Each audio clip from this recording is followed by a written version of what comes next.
Hold on. 1, 2, 3, 4. I'm just saying.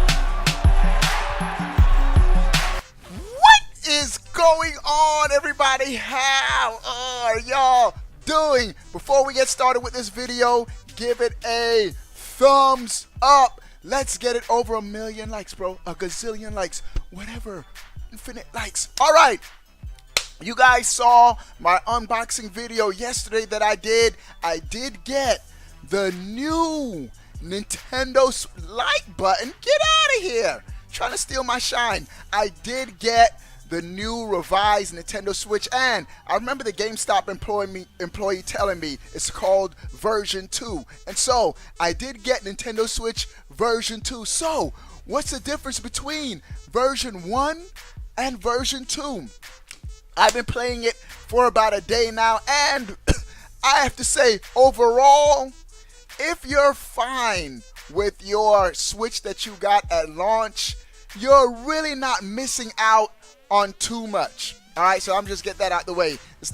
You're really not missing out on too much, but there are some hidden benefits to the new revised Switch that Nintendo hasn't talked about, but I immediately discovered after just one day of use. The first thing is, it's cooler. I mean like cool, it wears glasses. No, I mean the temperature. It's actually cooler. When I played, the game that I tested it was Marvel Ultimate Alliance 3. And after playing Marvel Ultimate Alliance 3 for a couple hours on my old Switch, the fan is blowing. You could actually hear it. But with the new Switch, and again, it's because of the new system on the chip, and Digital Foundry did say that it's going to be more, and we already know it's more efficient because it consumes less battery life. And I can see how it's starting to consume less battery. It's running the Switch at a cooler temperature. I could immediately feel that it wasn't as hot as my older Switch usually gets when I play. And these two things go hand in hand. It's cooler and quieter. Cool and quiet. I noticed that the fan wasn't running as loud or as frequently when playing Marvel Ultimate Alliance, which is a heavy online game. And so, not only the battery life, ridiculous, bro. I was playing Marvel Ultimate Alliance 3 in my bed last night, and the battery barely moved. And so, if you primarily play your Switch in handheld mode, this, I would say it would be worth the upgrade. The difference in battery life is night and day. Even if you're considering getting a Switch Lite, if you're primarily playing in handheld mode, the revised Switch is worth the extra $100 because it has that option to dock, but the battery life on this device is killer.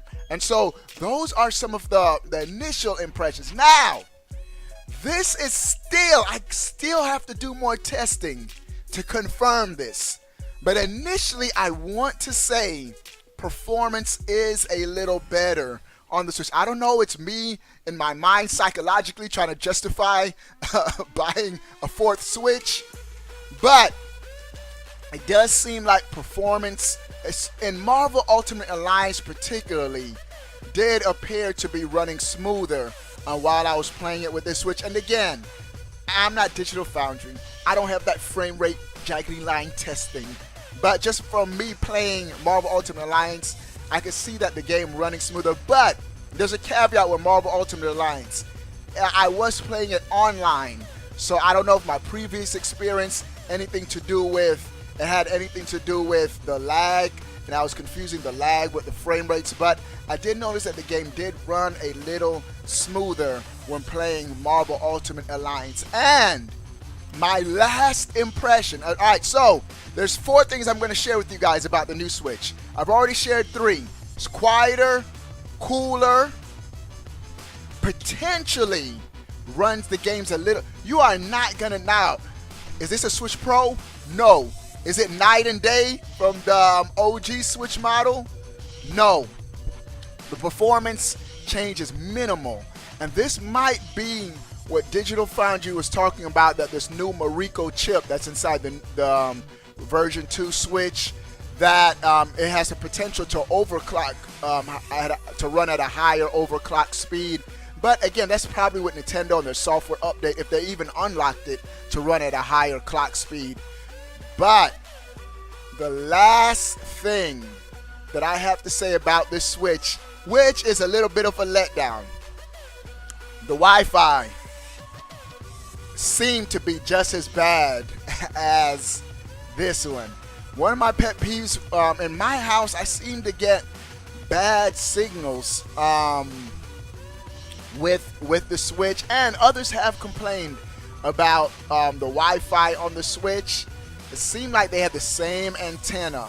I think the only thing that's changed really is the actual processing chip. Everything else, the antenna that's in this device is probably identical to your OG Switch. Wi-Fi, I did get some drop connections playing Marvel Ultimate Alliance on this device, and I have a pretty good internet.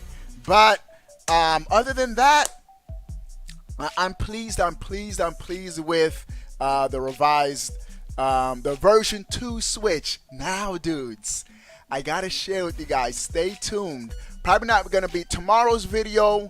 Will be just your standard. I'm gonna update you guys on Nintendo Switch news, 7 p.m. Eastern Standard Time. But Thursday, I got a treat for you guys. I have a 1 terabyte micro SD card coming in the mail.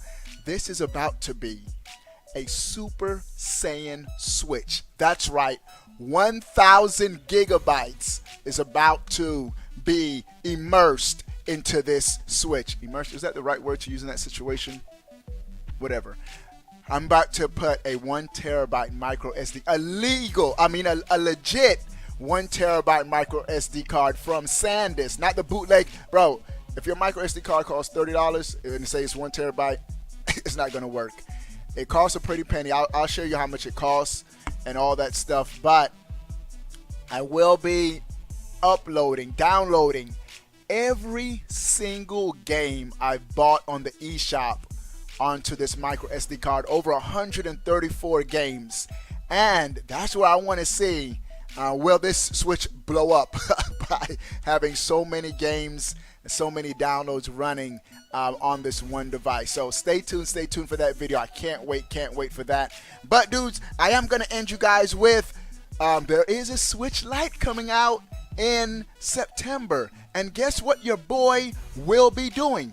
He will be giving away a Nintendo Switch Lite to a lucky sponsor. Shout out to Scoobs, one of the sponsors, for donating towards this giveaway. So if you want to join a great Nintendo Switch gaming community, you can join on Twitch sub, YouTube member, or Patreon. Join the OGC. We're having a Nintendo Switch Lite giveaway in September. All right, dudes, my initial impressions with the new revised Switch model, and I have to say this, it is a different material. I've observed, now this Switch is relatively new. This is an older Switch model, but I haven't gotten this not too long ago, and I can still tell that this Switch has more of a matte feel. It's very subtle, but the older Switch models are more glossy or shiny or slippery. I can't put my hand on it, but this has more of a matte feel. It's not because it's new. There is a difference, bro. I'm telling you, man. I got him, man. And I know the difference. This is my 4th Switch, and this one is different. The actual material of the console. The Joy-Cons, I have to say the Joy-Cons are the same. At first, I felt like it was different, but After playing on my Neon Joy-Cons too, they do feel pretty much identical. This one does feel like it's a more of a matte feel, but this is where I can't tell if this is because it's newer than those, but definitely the material is different. So overall, if I were to give this new Switch model a grade, I give it a 9 out of 10. Not a 10 out of 10 because Nintendo still don't have achievements. That's right, we beating that dead horse. All right, dudes, what do you guys think about my initial thoughts on the revised Switch version 2? Are you gonna pick one up, or do you think I'm good with my current Switch? Sound off in the comment section below. I wanna know. But before you go, bruh, click that subscribe button. Stay up to date. All things Nintendo. We out. Bye.